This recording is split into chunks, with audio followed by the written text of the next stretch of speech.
sobre otro ejercicio de electrónica, teoría de circuitos y dispositivos electrónicos. Vamos a resolver el ejercicio 23 para la red de realimentación de voltaje de la figura 4.120. Es este circuito de la página 238, que este circuito lo vamos a analizar en CD, lo que significa que vamos a anular los capacitores. Vamos a anular este capacitor, el capacitor de aquí en medio y el capacitor de acá, y solamente nos quedaría esta configuración y nuestra beta de 100.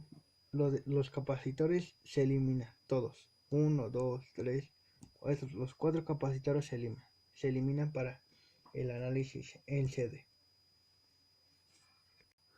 Bueno, vamos a hacer la configuración de realimentación del colector, que nos piden los incisos, la corriente del colector, el voltaje del colector, el voltaje en el emisor y el voltaje colector emisor.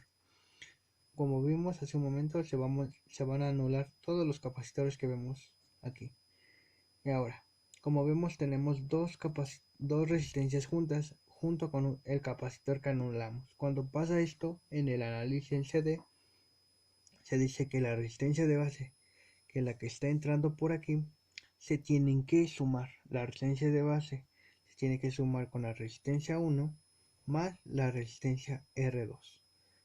Vamos a sumar estas dos resistencias para que solamente nos dé una resistencia de base. Ahora vamos a hacer lo siguiente. Vamos a hallar primero la corriente de base, que nos dice: la corriente de base es igual al voltaje de fuente menos el voltaje base emisor sobre la resistencia de base, que dijimos que se tienen que sumar ambas resistencias, más la beta multiplicando por RC, resistencia del colector, más resistencia RE, resistencia del emisor.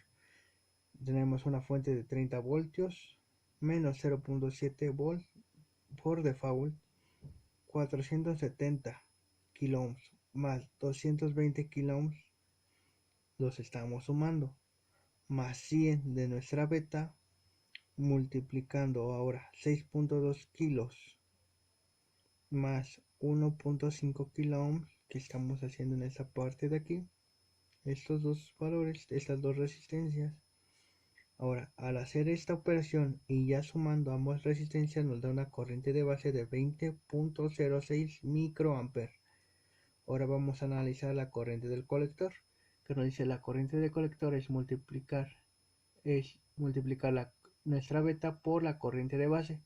Serían los 100 por la corriente de base, 100 por 20.6 microamperes, y eso nos da un valor de 2.06 miliamperes. Y encontramos dos valores. Ahora vamos a analizar el voltaje colector, que es el otro valor que nos pide. Voltaje colector es igual al voltaje de fuente menos la corriente de colector por la resistencia de colector.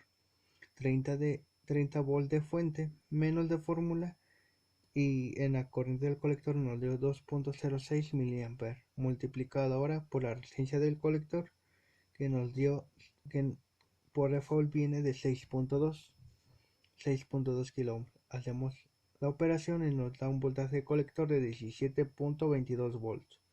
Ahora vamos a hallar el voltaje en el emisor, que nos dice que la corriente del emisor debe ser multiplicada por la resistencia del emisor, o aproximadamente igual a la corriente del colector por la resistencia del emisor.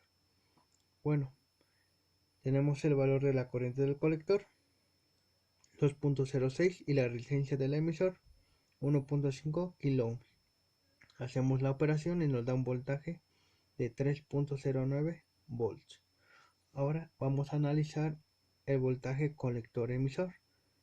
Voltaje colector emisor es igual al voltaje de fuente menos la corriente del colector, multiplicando ahora la resistencia del colector más la resistencia del emisor, y nos da lo siguiente: 30 volts de fuente menos de fórmula 2.06 de la corriente del colector.